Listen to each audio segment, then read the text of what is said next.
एक छोटे से आश्रम के पास एक युवक रहता था जिसे सब अढ़िया कहते थे। कारण था कि वह बहुत बड़ा पेट वाला था। खाने में उसके हिस्से हमेशा ज्यादा रहते थे। गरीबी में पला बढ़ा यह लड़का एक दिन गांव के एक बड़े साधु के आश्रम पहुंचा और रहने की गुहार लगाई। साधु ने उसे पका पकाकर समझाया कि आश्रम के नियम हैं।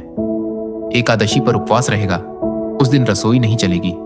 अढ़िया ने कहा, मुझे तो 2.5 किलो की रोटी चाहिए, मैं भूखा नहीं रह सकता।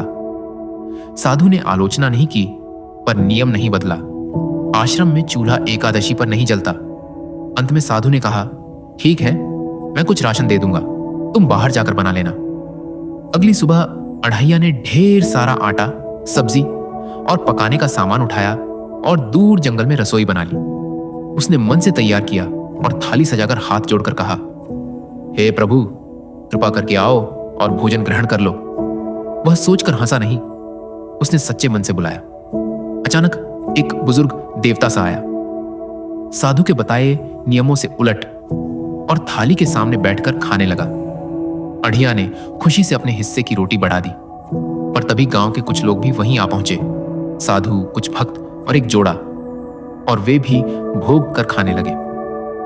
अढ़िया ने देखा कि देवता ने सबका हाल समझ लिया और सबके लिए सम्मान पूर्वक भोजन बांट दिया। कहानी में मोड़ तब आया जब अढ़िया को लगा कि देवता ने उसका अपमान किया है। आखिर उसने स्वयं भगवान को बुलाया था और किसी और को भी साथ ले लिया। पर तभी देवता ने मुस्कुराकर कहा कि असली पूजा तब होती है जब तेरा दिल साफ हो, और जो सच में भूखा है उसको भी खाने दे देना। उसने अढ़िया को समझाया कि भक्ति और परोपकार दोनों साथ चलते हैं। नियमों का अर्थ केवल अक्षर नहीं बल्कि भावना भी है। अंत में अढ़िया को एहसास हुआ, उसका बड़ा पेट या नाम मायने नहीं रखता, मायने रखता है उसका दिल और उसकी मेहमान नवाजी। देवता ने आशीर्वाद दिया और कहा कि अब से उसके जीवन में सच्ची शुरुआत होगी। आश्रम के साधु ने भी जाना कि कठोर नियमों के साथ दया जरूरी है। सबने मिलकर भोजन किया और अढ़िया ने सीख ली कि सच्ची श्रद्धा और उदारता ही परम पूजन है।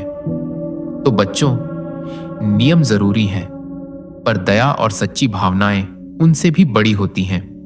यह था अढ़िया का पाठ। फिर मिलेंगे एक नई कहानी के साथ। शुभ रात्रि।